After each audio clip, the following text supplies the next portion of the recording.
today's workout. So today's it's a little bit different to what you might normally be doing for a workout, moving around quite a lot. This is going to be an isometric workout, so we're going to be holding those muscles under tension for a duration of time. It's going to be 45 seconds we're going to be holding it for, between each exercise 15-second rest. So isometric simply means not move, or static hold. So the muscles are either going to be contracting or lengthening under tension. We're going to be holding them under a tense state. So there's going to be 5 exercises throughout this workout, and I'd like you to do each exercise 4 times in total to bring the workout to about 20 minutes in length. But I'm going to run through each exercise with you once, just to help you get through the exercises and just to make sure you've got correct form. And I'll be making progressions and regressions to suit your preference, to suit your practice.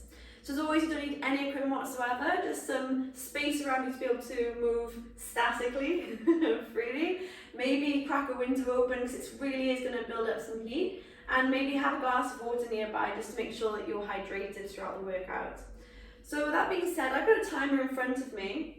So if you'd like to go through this video and write down the exercises and then go on with it in your own pace, it's absolutely fine. You can also adjust the times to suit you. It's just using me as a guide throughout the practice, basically. So with that being said, we're going to get straight into it. So the first exercise is going to be a chair hold. I'm going to set my timer and we're going to get straight on into it. So making sure that the feet, the big toes are together, slight gap between the heels. I'm going to come down into the chair. So sit down to the heels, knees are together, I'm going to extend the arms overhead. So keeping the lower ribs knitted down and the core is nice and strong here. You want to really feel that tension press directly through your glutes. So make sure that maybe wiggle your toes off the ground just to make sure that you are pressing down through those heels. And what you want to do here, when you're starting to feel the discomfort build, the heat build into the legs, is just start to steady the breath. So controlling the breath will help control the state of your mind and the state of your muscles. So we've got literally 4, 3, 2, 1, and they're going to come up. So the next exercise is going to be a plank, option chaturanga hold. So in plank, it's important that you're pressing through your fingertips, not directly through the heels of your hands. Tuck the tailbone under, root down to your dome in the upper back. So squeezing the glutes together, start with the feet.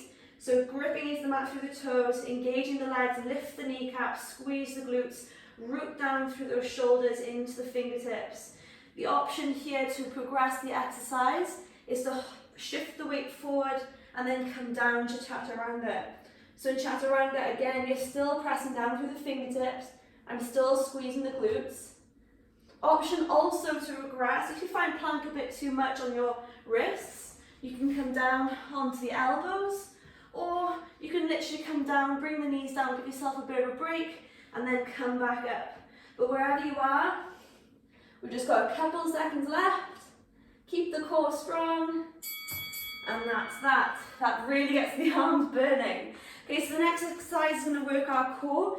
And it's with Navasana or boat pose. So coming down to your sit bones, keep that chest up nice and tall, chin up towards the ceiling. Option either to have the hands on the ground, bring the knees up, or you can simply keep those feet down, relaxing back, but keeping that core strong. Otherwise, extend the arms forward, bend at the knees. And then the final pose is extend those legs way, way up nice and straight. Draw the shoulder blades onto your back. Keep that core really, really nice and strong. Reach through those fingertips. Point up towards the ceiling with the toes. And the point here is to keep that back as straight as you possibly can. So keeping that chin face forward, not rounding out through the neck. Keeping everything nice and beautifully straight. Last 1 second. And that's that. So the next exercise is going to work our glutes, but also into the shoulders if you're opting to take a wheel.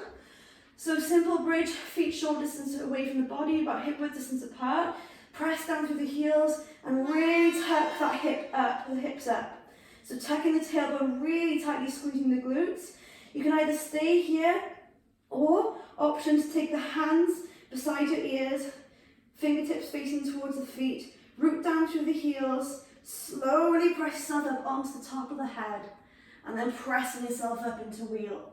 So in wheel, if you're following me, press down through those fingertips again, sparing those wrists. And we're going to look to squeeze the glutes as much as you can. Really, really tight squeeze. If you get tired in wheel, you can slowly bring yourself down and then extend yourself back into bridge for the remainder of the time. And we're going to bring ourselves back down. Our last exercise is going to really tire out those shoulders and target the core as well. It's dolphin pose. So what you're going to do is take your forearms down to the ground, press down through the fingertips, and it's basically downward facing dog, but off the elbows. So you're going to come up into dolphin.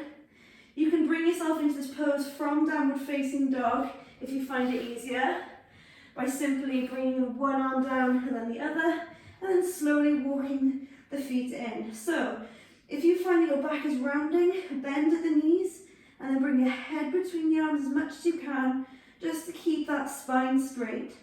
Start to work those legs straight. I'm going to hold it here.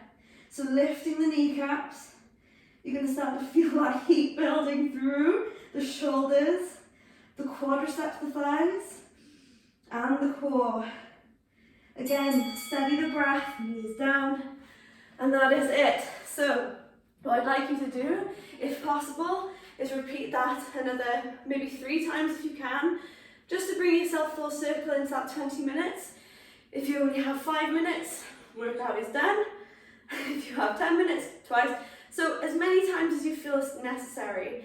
But these exercises really will help develop your yoga practice, but also your daily structure and movement as well. Help improve that posture, and it will help improve the stability throughout your body as well. So thank you so much for practicing with me. I hope you really enjoyed it. Please keep safe, and I look forward to seeing you again on your mat soon. Thank you.